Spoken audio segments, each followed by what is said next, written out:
Item ಯಾವುದೇ ಇರಲಿ try ಮಾಡಿ ಆಚಿ ಚಿಕನ್ ಮಸಾಲಾ. ಹಾವೇರಿಯಲ್ಲಿ ಆಲಿಕಲ್ಲು ಮಳೆಗೆ ಬಾಳೆ ಬೆಳೆ ನೆಲ ಕಚ್ಚಿದೆ. 4 ಎಕರೆ ತೋಟದಲ್ಲಿ ಬೆಳೆದಿದ್ದಂತಹ 2 ಎಕರೆ ಬಾಳೆ ನಾಶ ಆಗಿರುವುದು.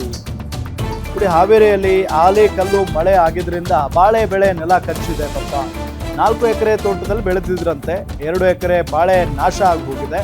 ಹಾವೇರಿ ತಾಲೂಕಿನ ಗೌರಾಪುರ ಗ್ರಾಮದಲ್ಲಿ ಆಗಿರುವಂತಹ ಘಟನೆ ಇದು. ಅರ್ಜುನಪ್ಪ ತಿಮ್ಮಣ್ಣಗೆ ಸೇರಿದ ತೋಟದಲ್ಲಿ ನಾಶ ಆಗಿರುವುದು ಬೆಳೆ. ಸುಮಾರು 3-4 ಲಕ್ಷ ಮೌಲ್ಯದ ಬಾಳೆ ತೋಟ ನಾಶ ಆಗಿದೆ. ಗಾಳಿಯ ರಭಸಕ್ಕೆ ಬಾಳೆಗೊನೆಗಳು ನೆಲಕ್ಕಪ್ಪಳಿಸಿದಾವೆ. 15 ದಿನಗಳಲ್ಲಿ ಕಟಾವಿಗೆ ಬಂದಿದ್ದಂತ ಬಾಳೆ ತೋಟ ಮಣ್ಣು ಪಾಲಾಗಿರೋದ್ರಿಂದ ಪಾಪ ರೈತ ಕಣ್ಣೀರಿಡ್ತಾ ಇದ್ದಾರೆ. ಕೈಗೆ ಬಂದಂತ ಬೆಳೆ ಬಾಯಿಗೆ ಬರಲಿಲ್ಲ ಅನ್ನೋ ತರ ರೈತರು ಗೋಳಾಡ್ತಾ ಇದ್ದಾರೆ. ಇದನ್ನ ನೋಡಿ ಅಧಿಕಾರಿಗಳು ಪರಿಹಾರ ನೀಡಬೇಕು ಅಂತ ರೈತ ಮನವಿಯನ್ನ ಮಾಡಿಕೊಂಡಿದ್ದಾರೆ.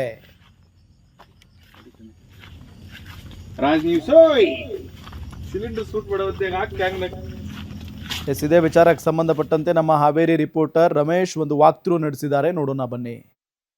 ನಿನ್ನೆ ಸಂಜೆ ಸುರಿದಂತಹ ಅಕಾಲಿಕ ಮಳೆಗೆ ಹಾವೇರಿ ಜಿಲ್ಲೆಯ ರೈತರು ಅಕ್ಷರಶಃ ಈಗಾಗಲೇ ಹೈರಾಣಾಗಿರುವಂಥದ್ದು.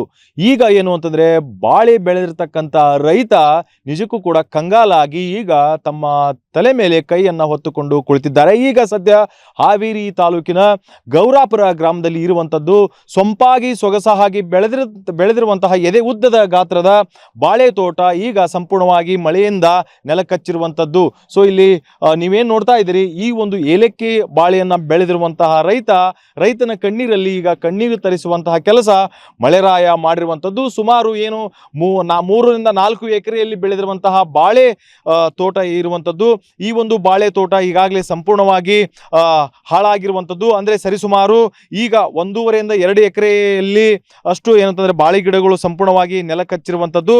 ಸೊ ಹೀಗಾಗಿ ನಾನು ಈಗ ಇಲ್ಲಿ ರೈತ ಮಹಿಳೆಯರಿದ್ದಾರೆ, ಅಂದ್ರೆ ಈ ಒಂದು ಹೊಲದಲ್ಲಿ ಇರುವಂತಹ ಏನು ರೈತ ಮಹಿಳೆಯರಿದ್ದಾರೆ ಅವ್ರನ್ನ ಮಾತಾಡಿಸ್ತೀನಿ. ಸೊ ಈ ಘಟನೆ ಹೇಗಾಯ್ತು, ಎಷ್ಟು ಲಾಸ್ ಆಗಿದೆ ಅನ್ನೋದನ್ನ ನಾನು ಅವ್ರಿಗೆ ತೋರಿಸ್ತಾ ಹೋಗ್ತೀನಿ. ಅಮ್ಮ, ಇವಾಗ ಮಳೆ ಯಾವ ಸಮಯದಲ್ಲಿ ಬಂತು, ಹೇಗೆ ಇದಾಯ್ತು, ಎಷ್ಟು ಬಾಳೆ ಕಂಬಗಳು ಬಿದ್ದೇವೆ, ಏನ್ ಲಾಸ್ ಆಗಿದೆ ನಿಮಗೆ? 6 ಗಂಟೆಗೆ ಮಳೆ ಶುರುವಾತ್ರಿ, ಆನಿಕಲ್ ಸುರಿತು. ಆ ಮಾಲ್ ಕೊಡ್ಬೇಕು ಅನ್ನೋ ಟೈಮ್ಗೆ ನಾವು ಸಾಲ ಸೂಲ ಮಾಡಿ ಗೊಬ್ಬರ ಅದನ್ನೆಲ್ಲ ಹಾಕಿ ಅದ್ರ ಮೇಲೆ ಇಟ್ಕೊಂಡು ಕುತ್ಕೊಂಡಿದ್ವಿ. ಇಷ್ಟೆಲ್ಲ ನಾಶ ಆಗಿಂದ ನಾವ್ ಏನ್ ಮಾಡ್ಬೇಕು, ಒಂದ್ ದಿವಸ ಕುಡಿಬೇಕು ಅನ್ನೋ ಲೆವೆಲಿಗೆ ಬಂದವಿ ನಾವು. ಇದು ಯಾವ ಬಾಳೆ ಹಾಕಿದ್ರಿ? ಇದು ಬಾಳೆ ಹೆಸರೇನು, ಯಾವ ಬಾಳೆ ಹಾಕಿದ್ರಿ? ಏಲಕ್ಕಿ ಬೆಳೆರಿ ಇದು. ಸಸಿ ತಂದ್ ಹಾಕ್ಯವ್ರಿ, 1 ವರ್ಷ ಆತ್ರಿ ಹಚ್ಚಿ.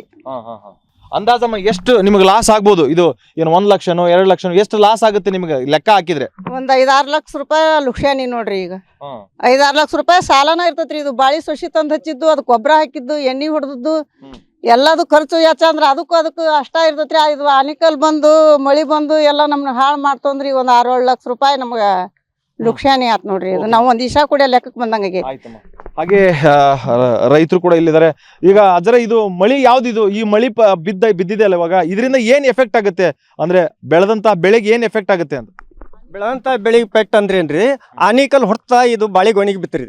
ಈ ಗೊಣಿಗೆ ಕಲಿ ಆತಲ್ರಿ, ನಾಳೆ ಇದು ಹಣ್ಣ ಆದ ನಂತರ ಇದನ್ನ ಬಿಚ್ಚಿ ಈ ತೊಗಟಿ ಸುಲಿದ್ರ ಅದ್ರೊಳಗೆ ಕಲಿ ಇರ್ತೈತ್ರಿ, ಬ್ಲ್ಯಾಕ್ ಆಗಿರ್ತೈತ್ರಿ. ಅವ್ರು ಮಾರ್ಕೆಟ್ನವ್ರು ತಗೊಂಡಂಗಲ್ರಿ, ತಿನ್ನೋರು ತಿನ್ನಂಗಿಲ್ಲ, ಮತ್ತ ಅವ ತುಂಬಿಸ್ಕೊಂಡು ಹೋಗಂಗಲ್ರಿ. ಇಲ್ರಿ ಕಲ್ಲಿಗೈತಿ ಕಾಯಿ ನಮಗ್ ಬೇಡ. ಕಲಿ ಬಿದ್ದು ತೋರ್ಸಿರೋದು ಇದು ಹೌದ್ರಿ. ಇದು ಆನಿಕಲ್ ಹೊಡ್ತದ್ರಿ. ಇದೆಲ್ಲ ಆನಿಕಲ್ ಹೊಡ್ತ್ರಿ. ಇದೈತ್ ನೋಡ್ರಿ. ಇದು ಮತ್ತು ಇದ್ರ ಗಿಡಕ್ರಿ ಇವೆಲ್ಲ ಆನಿಕಲ್ ಹೊಡ್ತದ್ರಿ. ಇವು ಅಂದ್ರೆ ನಿಮಗೆ ದೊಡ್ಡ ಲಾಸ್, ಇದು ದೊಡ್ಡ ಲಾಸ್ ರೀ. ಏನು ಉಳ್ದೇ ಅಲ್ರಿ, ಎಲ್ಲಾ ಮಾಡಿದ ಪೀಕ್ ಎಲ್ಲಾ ಲುಕ್ಷಾನಿ ಆಗ್ಬಿಟ್ಟೈತಿ ಈಗ ನಮ್ದು. ಸೊ ಇದಿಷ್ಟು ಇಲ್ಲಿರುವಂತಹ ರೈತರ ಒಂದು ಅಳಲಾಗಿರುವಂತದ್ದು. ನಿಜಕ್ಕೂ ಕೂಡ ಈ ಒಂದು ದೃಶ್ಯವನ್ನು ನೋಡಿದ್ರೆ ನಮಗೂ ಕೂಡ ಬೇಸರ ಆಗ್ತಾ ಇದೆ. ಅಕಾಲಿಕವಾಗಿ ಸುರಿದಂತಹ ಮಳೆರಾಯ ರೈತರ ಕಣ್ಣಲ್ಲಿ ಕಣ್ಣೀರನ್ನು ತರಿಸಿ ಅವರು ಬೆಳೆದಂತಹ ಬೆಳೆಯನ್ನ ಈಗ ಏನಂತಂದ್ರೆ ನೆಲಸಮ ಮಾಡಿರುವಂತದ್ದು ನಿಜಕ್ಕೂ ಕೂಡ ಬೇಸರ ತರುವಂತದ್ದು. ಜೊತೆಗೆ ಸಂಬಂಧಪಟ್ಟಂತ ಅಧಿಕಾರಿಗಳು ಕೂಡಲೇ ಧಾವಿಸಿ ಇದಕ್ಕೆ ಸೂಕ್ತವಾಗಿರ್ತಕ್ಕಂಥ ವರದಿಯನ್ನ ಸರ್ಕಾರಕ್ಕೆ ಸಲ್ಲಿಸಿ ಪರಿಹಾರನ ಕೊಡಬೇಕು ಎಂದು ರೈತರು ಆಗ್ರಹವನ್ನ ವ್ಯಕ್ತಪಡಿಸಿದ್ದಾರೆ. ಹಾವೇರಿಯಿಂದ ರಮೇಶ್ ಬಸಪ್ಪ ಹುಣಿಸಿಮರದ್, ಗ್ಯಾರಂಟಿ ನ್ಯೂಸ್, ಹಾವೇರಿ.